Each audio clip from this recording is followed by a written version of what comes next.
เนาะไปเด้อเนาะเป็นยังไงจะเฮ็ดคือเมื่อวานเป็นยังไงเอากามาดำบ่เสียแล้วกันเนาะสีจางดำ อันเด้เห็นบ่เกาะตกใจบ่ถือเลขได้เพิ่นแต่ว่าสิตัดอีดอกมาสวยเด้เตี้ยมาได้เพียงไงเนาะใหญ่บ่ใหญ่ก็โอ้ยบ่ลงโจมจนแอวสิล้นเพื่อนเพิ่นละจนได้มั่งเพื่อนจุดเจ็บหมดแอวเอ้ยเมื่อไปเท่าไหร่5 ล้านป้ายเนาะนี่แหละออกนี่ออกนี่เด้โอเคพี่น้องเอ้ยเนาะ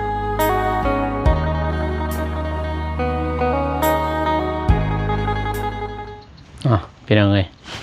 เปิดภาพมาบัดนี้ก็พี่เด้อพี่น้องเด้อ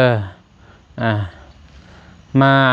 ส่วนเบาเตียงคือเก่าพี่เนาะหลังจากว่านนี้แหละมื้อนี้มาซ้ำเพิ่นว่าเสียยุคเสียหยาพี่เนาะมากับทีมงานทางน้องเมฆเบาเจ็บเบาจันทพรพี่เนาะโดยเอากราบทักทายสบายดีสวัสดีพ่อแม่พี่น้องเมื่อสุขูสุคนกันยินดีตอนรับเข้าสู่2มื้อนึงพี่น้องเอ้ยเนาะหลังจากมาแต่เพื่อนน้องนูเนาะก็เลยว่าแวะมานี่เพื่อนเนาะพอมาเบิ่งว่าสิแล้วบ่มื้อนี้ก็น่าจะแล้วอยู่ดอกสับบ่จักหรือเพิ่นเสียแต่พูดบ่แล้วเนาะอย่าพุ่นแล้วนะอย่ามาซ้ำอยู่นี้วันนี้มันเป็นบวกเพื่อนเนาะเสียหยางนี่จักสิแนวใดนะแต่ว่ามันรอดก็ถือว่าดีเพื่อนเนาะบ่รอดก็เฮาก็บ่ปลูกเลยหรือว่าคันปลูกก็เสียห้องตอนหน้าไปเสียห้องเป็นห้องนึงอีกห้องครึ่งกลางขุดเป็นห้องเอาแนะนำเพิ่นในนั้นมันก็สิบกแม่นบ่เป็นแต่ว่าก็เบิ่งก่อนเฮาบ่ทันเห็นเพิ่นปลูกเป็นเครือของเฮากระทมสะเนื้อสะใหญ่บ่โอ้ก็ใหญ่แล้วตอนนั้นยังมีน้ำบ่ว่าเป็นแบบแมปและตอนยามแล้งยังมีบ่บ่แล้วยามแล้งบกแต่ว่ามันเป็นห้องมาแต่พุ่นบ่แม่เป็นห้องมาแต่พุ่นแต่เขาเป่งน้ำห้องมาเลยเขาตั้นทันเลยก็เป็นยาวมากแล้วก็เป็นห้องน้ำมาเลยบัดนี้เป็นห้องเก่าพี่น้อยเนาะห้องเก่าแล้วบัดนี้เขาดุดมันบ่ได้แจ๊บมันบ่ได้โลหยังเนาะก็ดุดท่วมซื่อแล้วมันย้ำมันบ่ทันแจ๊บแล้วก็น้ำมันสิซึมเขานะแต่ว่าประมาณ2 ปี 3 ปีมันก็สิแน่นก็บางทีเบิ่งมันก็สิบ่มีดอกน้ำออกบ่ก็พอดีตอนแรกพี่เนาะตอนนี้ก็เวลา20:00นนี่ไวว่าดิไปขับไปหาเพิ่นก่อนโอเคพี่น้องไป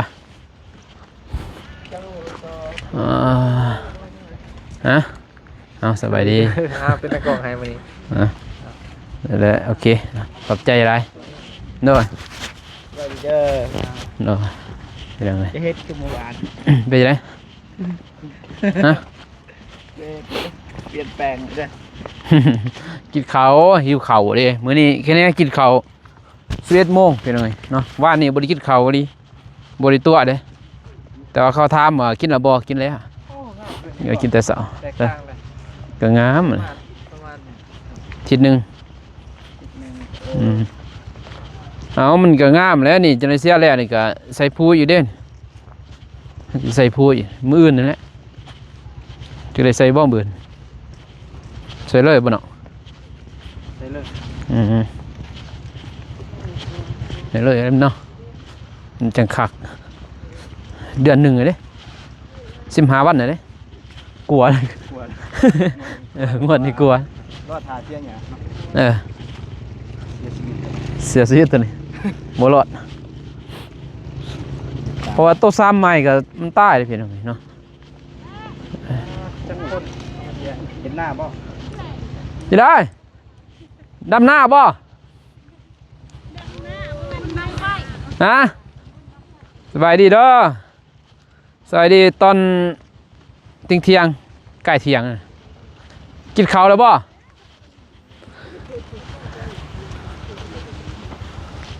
เอาแล้วบ่พุ่นบ่โอ้ไหวเลยนะซองจ่างโดยเฉพาะจ่างกัน20,000เนาะ2-3โอ้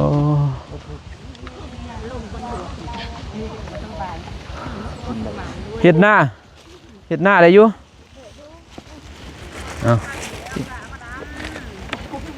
เอากามาดำบ่ เสียแล้วกันเนาะอีจางดำหน้าอีก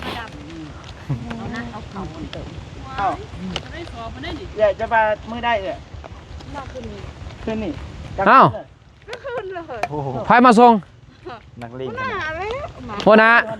ที่ฮักว่า โอ้ไปหากัน ที่ฮักว่า ทิศหนึ่งเลยหัวหน้าโอ้ตอนอยู่เป็นเดือนบ่มาแวะบ่เอิ้นหัวหน้าเออ พวกนั้นเราบ่อยู่คนบอกให้เรามาอยู่คนเขาเคยอยากอยู่เราก็เมื่อมาเจ็บแขว เจ็บแขวบ่ไปเฮ็ดนี่เด้เฮ็ดเฮือนนี่เด้เฮือนน้องจันทพรนะเฮือนน้องจันทพรเฮือนน้องบัววันน้องบัววัน มื้อนี้บ่ไปเลย ไปเด้ ขอบใจ โดยกินอะไรกินตอนนี้ได้มันเย็นๆมันฮอดนี่จังได๋ ซองมือซื่อๆมาดำนาซอยเด็กน้อย แล้วว่าดำ ดำซองให้ซื่อ ซองให้ ๆจ้ะ 2ล้านป้ายเอาแล้ว กระปะเด็กน้อยเขาเฮ็ดอีก อืม ย่านเขาบ่ไหวกับลูกกับ จากหมู่แน่เห็นว่าก็เลย เขาเด้อ อีหยังแต่เฮ็ดเองหมดน้อยมานั่งเผาสวนได้เงินยังสิไปเฮ็ดอีกตอนนี้ เอาก็อยากซอยเด็กน้อยคือว่าพอเพิ่นบ่มีเวียกอีหยังก็พอเพิ่นเข้าให้เขาให้ว่าบางทีมันมีสาวนะเพื่อน มีป่า ใช่ ได้อยู่ว่าป่า มีป้าบ่ ตอนนั้นมีได้ปลาขึ้นเต็มหมัน เอาขึ้น บ่ พากะเอาตอนนั้นพ้นตกน้ำท่วม เออเอาเสียงน้ำดื่มมื้อนี้ผู้เดียวบ่หอบเพื่อนแน่แหล้วจะได้เฮ้ยว่าเสียดหน้าก็เทินเนาะสิปลูกกาแฟกันแนวนี้แหละพี่น้องเอ้ย เสียหนาแล้วก็3โอ้ยันปากแตกเว้ยแล่นนี่ก็3เลยแหละเอาอีหยังตัวนี้ หน้าเขาจะข้าวทอง แซ่บเลยกินกับอันนั้นข้าวปุ่นเอิ้นดีเด้อบัดนี้ห้ามเอิ้นพลาดพุ่นเด้ได้แล้วบ่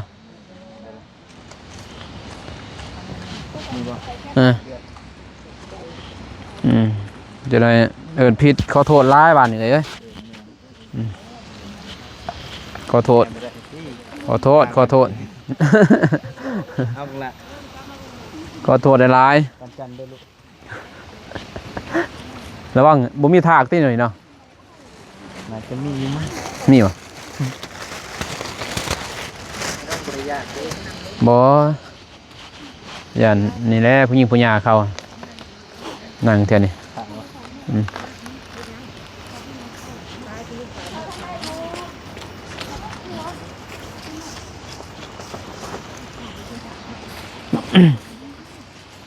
ไผนี่ซ้ำซื้อไผนี่ เอาละ โอ้มันใหญ่แท้คุณเด้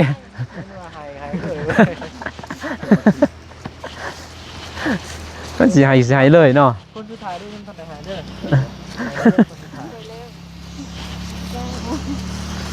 อ ลมลีหน่อยเนี่ย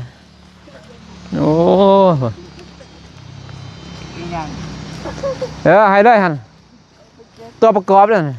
ตัวหนักบ่ ตัวประกอบ เอาคนครบแล้วเอาคนบ่ได้จ้ะ โอ้ยต้นเด้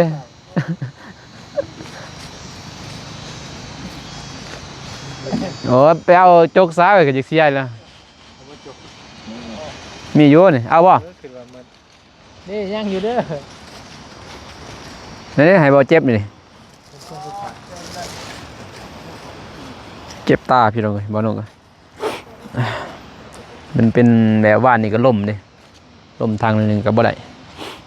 เกินว่ายังแพ้หมดนะฝุ่นละอองแล้วยังแพ้หมดโรคภูมิแพ้ แต่ทุกอย่าง บ่เป็นรถกาแฟเด้แบบมันใส่ เมียได้แผลบ่ เมียกาแฟกัน นี่กับแพ้คือกันเลย บ่มีหยังเนาะสิบ่แผลหมด กันเราภาษาลาวนี่ได้เนาะแม่นบ่เฮาชนะเด้เฮาแพ้เด้ภาษาไทยนี่ยอมเขาชนะ แพ้เด้ แต่คนลาวด้วยนี่เขาสิบ่เว้าแล้วเนาะ ใช่แพ้บ่ แม่น ชนะ ดุนไม้ขึ้นมาให้หา ชนะมัน คอยบางหันยังบ่จักคำว่านั่นยังใส่คำว่าชนะคือได้นี่คำว่าใส่คำ อันนี้หน่อยก็ใส่แต่คำว่าแพ้คอยแพ้บัดเมื่อว่าง่ายขึ้นมาได้นี่ว่าคอยแพ้บัดเอ้าเสียสับว่าบ่แม่น หาบ่ชนะหมู่ จริงๆคำว่าแพ้ของภาษาลาวที่ว่าหั่นได้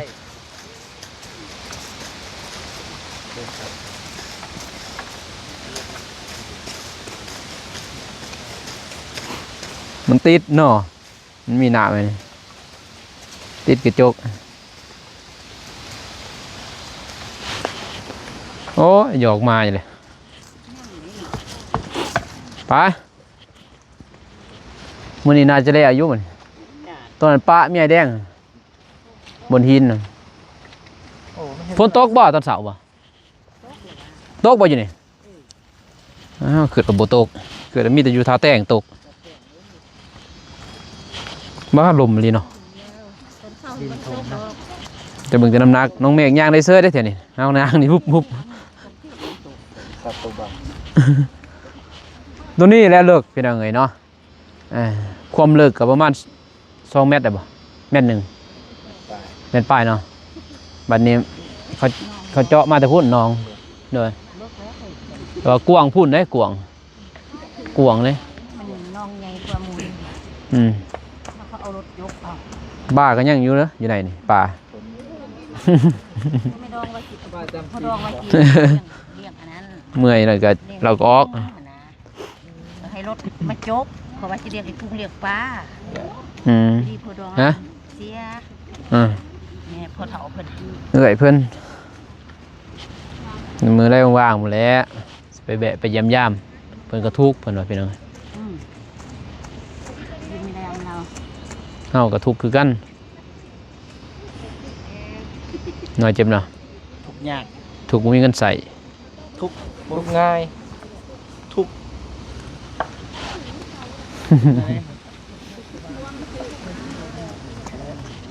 เจ้าทุกข์ง่ายป่ะเจ้า ทุกยากคนมีเงินก็ทุกยากคนบ่มีเงินทุกง่าย นี่ทุกข์ยากแน่ได้นี่แค่แน่อยู่นี่ แม่นบ่ทัน เฮานี่ทุกข์ง่ายเฮานี่บ่ไหวนี่เพิ่นทุกข์ยากแค่แน่อยู่สมเสย ได้ทุกยาก เนาะ อ้าวยากที่จะทุก มันสิยากแล้วจะสิถูกข์เพราะตอนนี้ยังมีแน่นะ คือเฮานี่ทุกข์ง่ายฮะ เข้าคัดหม้อ เก่งการหมอวะ เข้าคัดหม้อเรือนนอนจุบต้องทุกบ่มีพี่น้องเรือนสานนี่แหละอาศัยทางทุกบ่มีเพื่อนบ้านไปไก่เพิ่นสั่งทุกบ่มีหยังต้นกาผ้าแปรกันทุกบ่มีเสื้อผ้าดาวไก่กันตากอยู่ตำนั้นแหละทุก โอ้มันเหมือนกัน มาเฮ็ดหน้าได้บ่แถวนี้เนาะแม่ได้บ่เป็นอยู่บ่เขาเขตนี่ยันมีแต่กกบ่จัก เอางามได้ งามมันยัง เขาเฮ็ดอยู่ เป็นแต่ บ่ นั่นแหละ โบแล้วโอ้ย มีหมากมีห่วงเลยเนาะเพิ่นว่างามเพิ่นว่างาม เป็น นี่ เขาค่อยหันดีเฮ็ดอยู่หั่นจะลุมแล้วก็ อ๋อ ให้ซ้ำให้ กะว่าสิได้เท่าไรนี่คันว่าเฮ็ดนี่ได้บ่หาสอบ แล้วอีว่าคิดว่าเสียหยัง เนาะ เฮ็ดหน้านะกะว่าได้บ่หาสอบนี่ เด้อคนหมดกันนี่คือบ่มันสิได้อยู่เด้อ หาสอบเศร้าซื้อกินดีกว่าพี่น้องเอ้ย ตอนนี้เนาะตอนนี้หดพอหันเนาะ โดยคันหมดนี่ได้ครึ่งหนึงไปพุ่นได้หาสอบซื้อกินดีกว่า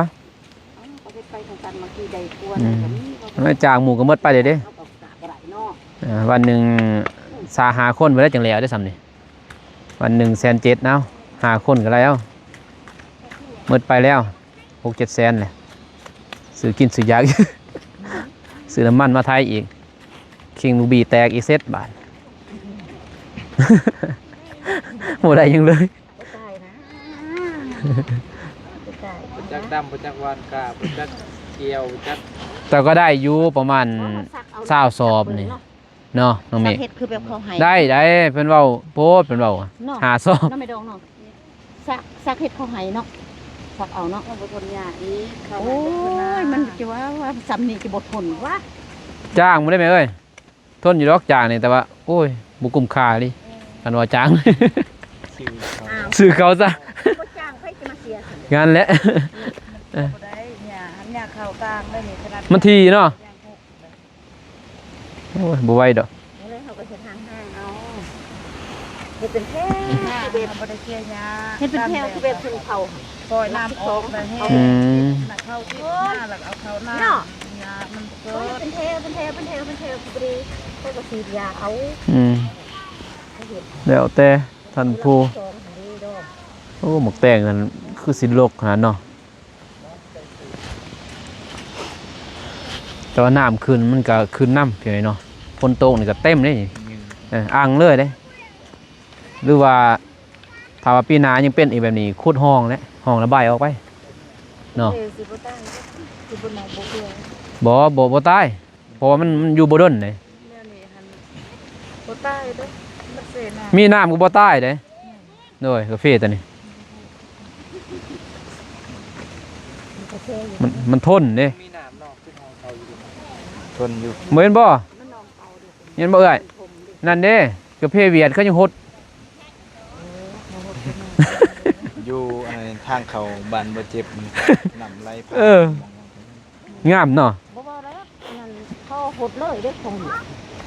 ว่าบ่ได้ปะดอก กันหากมันบ่ผู้บ่เป็นหยังนะ มันทันหดบ่วะสิได้บ่ตัวทนบ่หดมันคือเวียดได้ หอมลองกาแฟคนเฮ็ดบ่เคยเฮ็ดค่ะ แห้งอันนี้มันหวาน เฮ็ดแต่หน้า แห้งวันนี้ เฮ็ดหน้ากินข้าวแล้วบ่ได้เงินได้ค่ำ ในเบิ้งบริเวณ เขาบ่ได้ขายดอกคันกิน จะเบิ่ง เป็นหยังไม่ซะ จะเบิ่งพูน บ่ได้แล้ว เอื้อยเพิ่นบ่อืม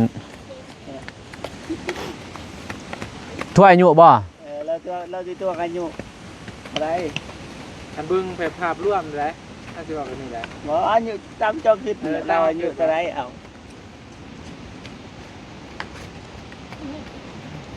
30ป้าย40เนี่ย ฮะ 30จ้ะ อายุเพิ่นใส่ เฮ้ย ไม่ได้ โอ้เอาเบิ่งช่วยเบิ่ง จะเอาเอื้อยอยากเป้จ้ะ 40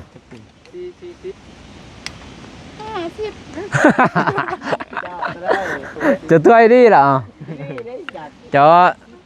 คอยพิษได้บ้านนี่ได้คอยได้พิษเหล้าได้บ้านคนจนนบเลย แม่จนได้ ขอโทษได้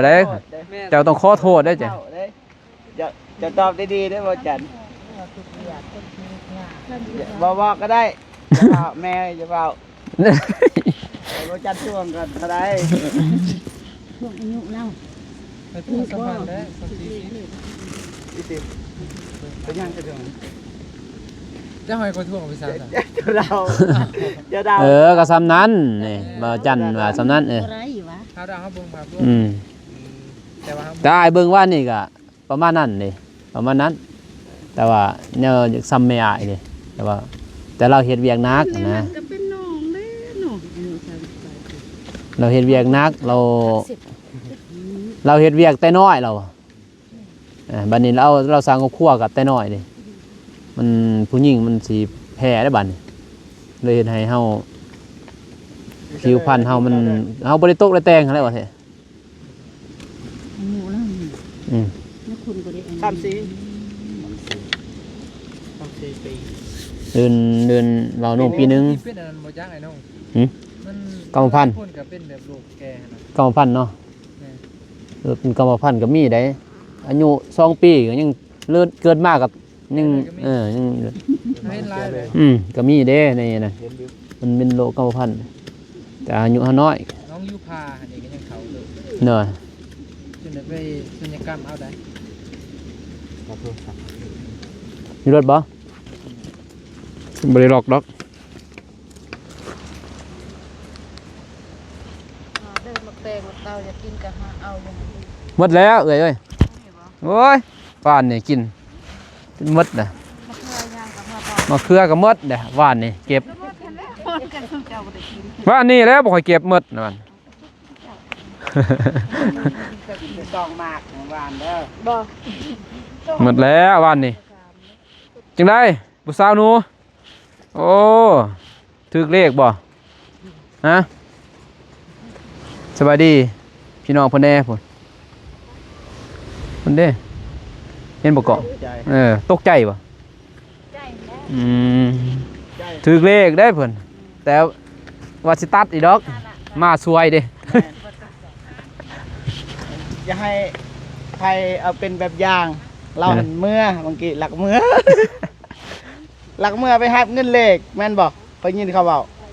อย่าเฮ็ดบ่เต็มเม็ดเต็มหน่วย ตัด2 คน ตัดแล้วนะ คนละ1,000 คนละ10,000ก็ได้ บ่ให้ก็ได้ได้นี่น้องนูว่าแต่บ่พอเพิ่นถึกเลขใหญ่เด้ สุกไงเขาสุก ในซองบ่เตี้ยงมาได้พี่น้องเอ้ยเนาะใหญ่บ่ใหญ่ก็โอ้ยบ่ต้องโจมจนแอวสิหล่น เพื่อนเพิ่นละจนได้มังเพื่อน จะเจ็บหมดแอวฮะ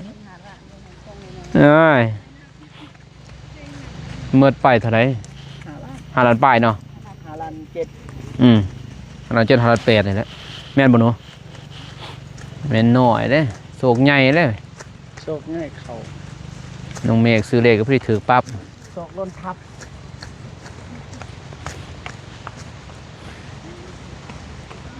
เดินแต่ว่าตัวเฮือนและพี่น้องเอ้ยเนาะซื้อมาแล้วบัดนี้ตู้เครื่องคองเต็มบัดนี้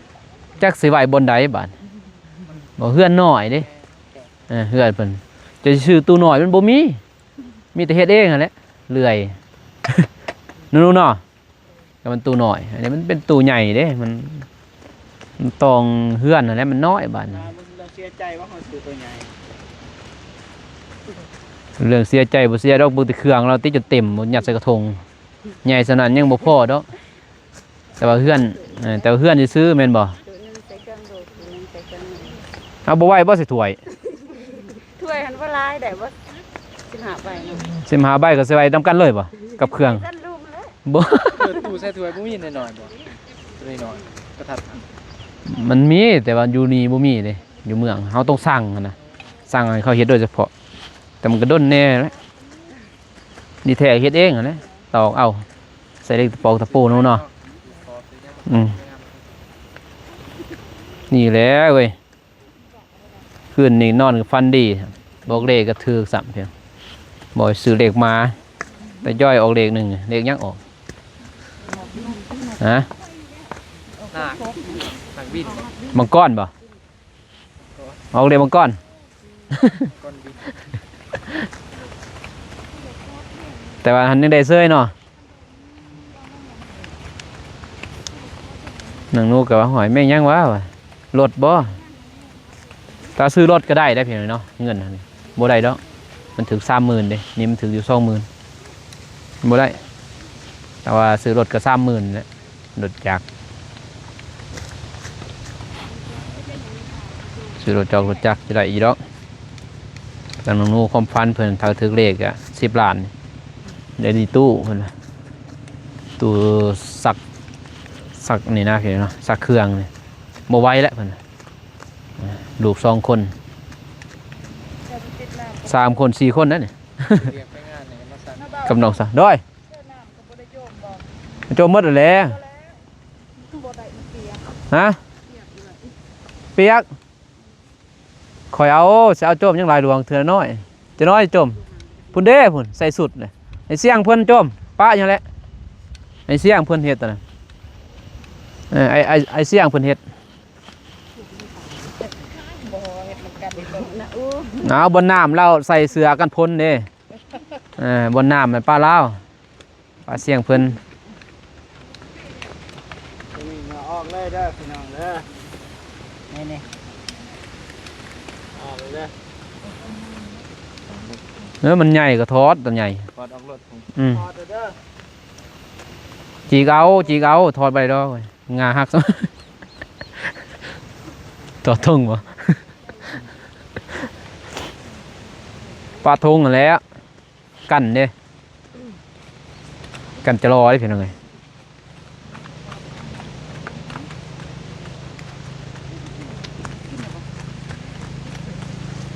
นี่เด้อไฟสิเติมป้าไว้อยู่นี่ไฟกล้าว่าสิเติมอยู่นี่เด้อน้ำแดงเลยตัวนี้เอาได้แล้วขอบมุกขอบใจบ่าวจันทพรจับกล่องเพมันนี่น่าจะแล้วอยู่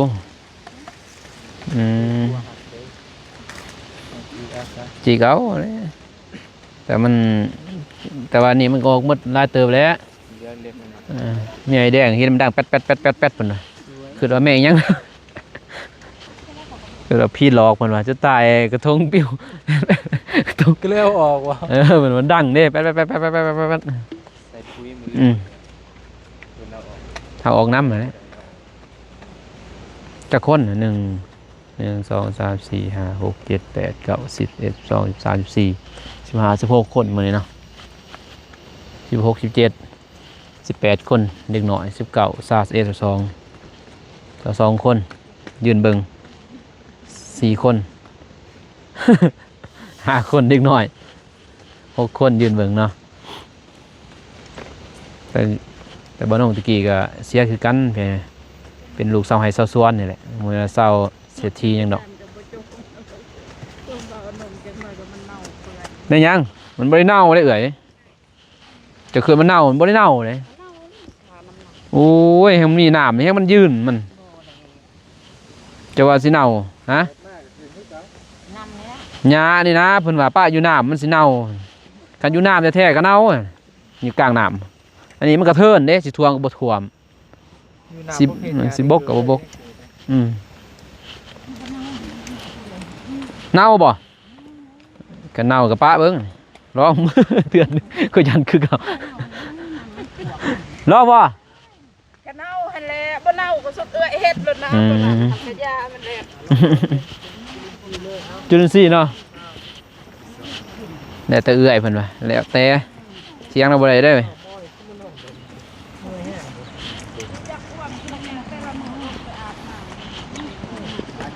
มื้อนี้มื้ออาบ่มื้อนี้บ้านยังบ่ฮู้บ้านยังว่างบ้านว่างบ้านเนี่ยระว่างเนาะกระดับระว่างมาใกล้ได้เพียงไงประมาณอยู่60 ลักได้บ่ตรงนี้ได้เนาะแต่ถ้าแต่งไปก็ประมาณ20เนาะมานี่ก็40-60 ลักแต่ว่าเพิ่นมานอนเห็นเนาะพี่น้องไอ้แดง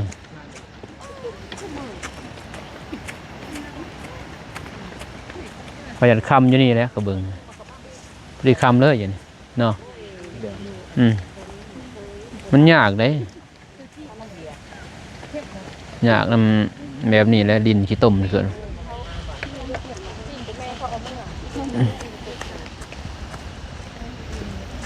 มืออื่นก็ใส่พุ้ย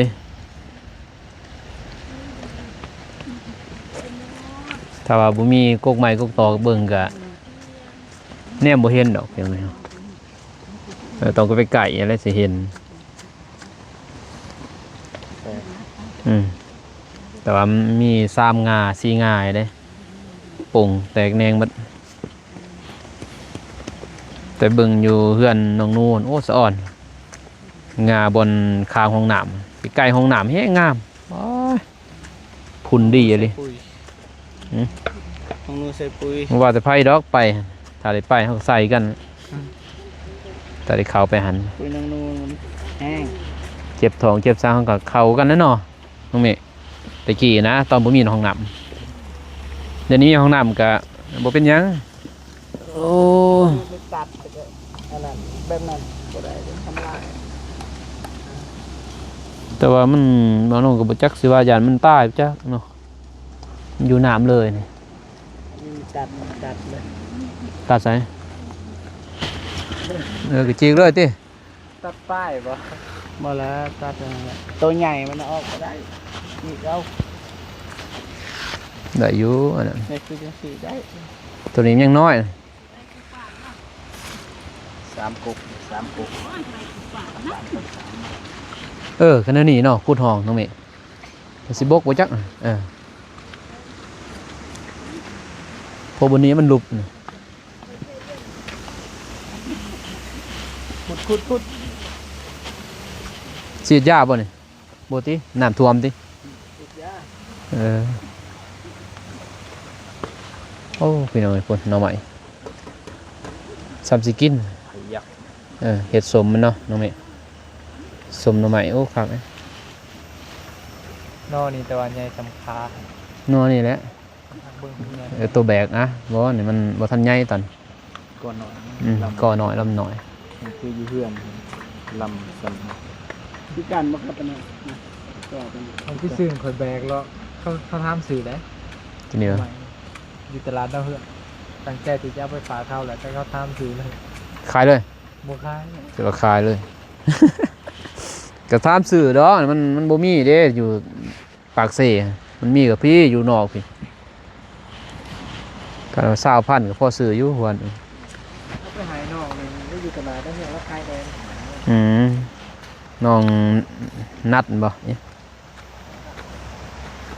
ผมก็ใส่ก็ไปหาอีกอันนี้ก็ได้ไปหานี่เอาแม็กตลาดไปอยู่อยู่ตลาด น่าทำบ่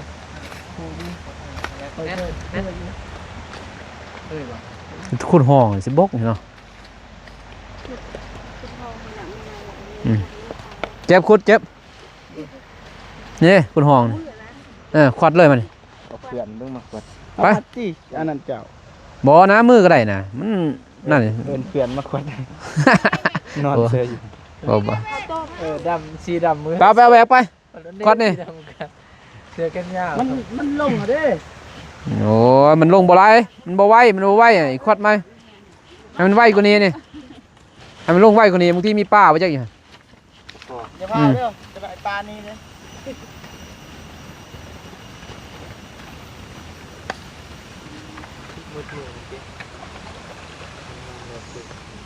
บ่คันขวัดมันก็บกอยู่นี่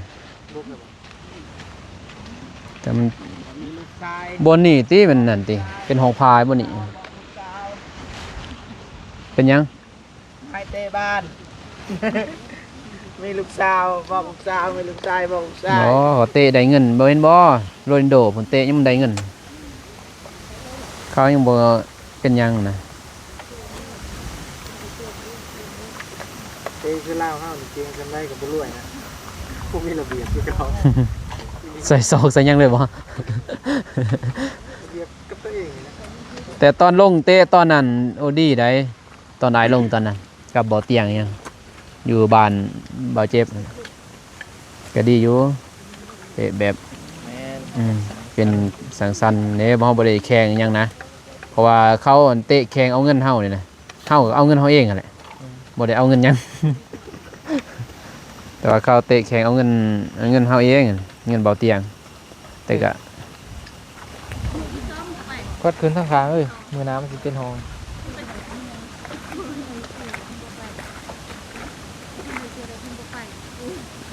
ไล่ไหวดิ ใหญ่กว่าหันเอกเจ็บใหญ่ๆนะ มันสิไงเองนะ มันใหญ่มันสิบกไว้อะนะเฮ็ดห้องน้อยๆมันสิคือเฮานั่นใหญ่ๆโลดเฮ็ดกระเทือนเฮาได้เปียกได้หยังได้เปื้อนเฮาก็พาดเลยซะเกลือเค็ดคือบุญบังไผเลย เจ้ากันตัวตามเจ้าบ่เจ็บลงนี่เนาะกันบ่เจ็บนี่เจ็บแขนเจ็บขา เปลี่ยนซื้อ เปลี่ยนคือเก่าแหละ ถ้าซื้อนั้นมาให้คอย เจ็บกว่าเก่าแล้วจ้ะ คูณ2บ่ แต่ตอนนี้ยังเป็นนั่นแหละอ้าวป้าบ่จังอันนี้โอ้เจ็บเอ้ยขวัดคือเก่าเลยทางนี้ออกบ่อยู่นี่ผู้บักใหญ่อยู่ผู้พญานาคอยู่นี่ วัดเป็นงานบอลมันลง พญานาคตัวแม่ว่าจัก วัดแค่คืนโดดลงไป ขวัดเลยบ่แต่นี่เลยเจ็บมันสิมันสิบกเลยตอนนั้น ลงไปดู นี่ขวัดตัวนี้เลยไปเลย เด้อ มันนี่นอนน้ำไปเลย เนาะ มันเน่าเลย เป็นเด็กที่สิงนะ เอามันอังได้ด้นได้ยัง มันพุดขึ้นมาน้ำคันได้นี่เนาะคัน อันนี้นี่โบเซียกับใต้นะ ไปตามเบิ่งหญ้าตัวนี้บ่เสียกับตายเสียกับตายบ่ตายบ่ แต่ว่าหญ้าตัวนี้มันบ่ตาย เนาะหญ้าเหลี่ยมเนาะข้างน้ำมัน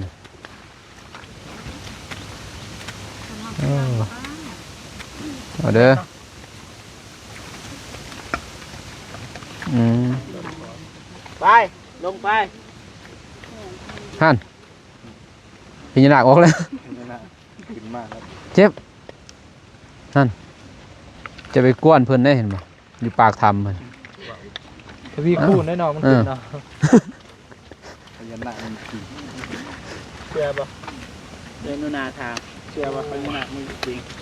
เสือนี่ไปเปิดให้เราเบิ่ง ลายเต็ม เฮา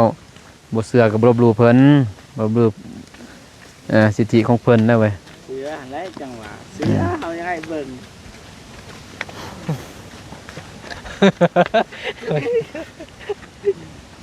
ไล่อยู่บ่ ใหญ่กว่านี้อีกนะ เชื่อว่าพญานาคมีอยู่จริงแล้วว่าจะเป็นพูดจริง อย่าขุดไก่กกมันเด้อ พี่นี่ ซื้อเลย จะลงเลยโอเค กู จับ เชื่ออยู่นะบ่เจ็บ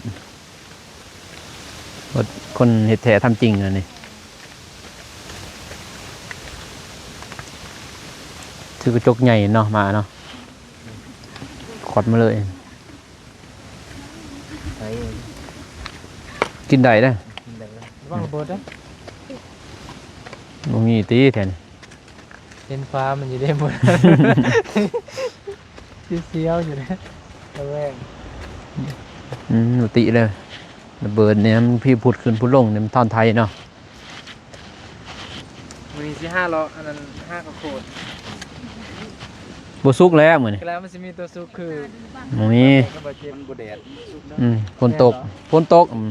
ฝนตกลายมันเพราะว่าน้ำฝนเย็นเนาะ อันนี้นี่เจ้ารอได้แม่นบ่ กิโลปรุงใหม่วะปรุง บ่ก็ปลูกซ้ำนี่นี่2ต้นเลยปะเนี่ยมันยังน้อยจะรอ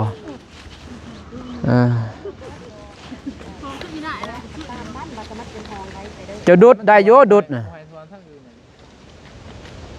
ได้โยระบายได้มันก็ดีเด้ยอดโอเคป้า60ดุมันในเรื่อง ดูมันขยัน ได้บ่มีไผเอาเพิ่นว่าไงอย่างใดเมียอยู่เนี่ยบ่มีไผเอาเพิ่นได้ก็บ่ทันเมื่อดอกนี่แหละนั่งปิดคลิปอยู่นี่แหละ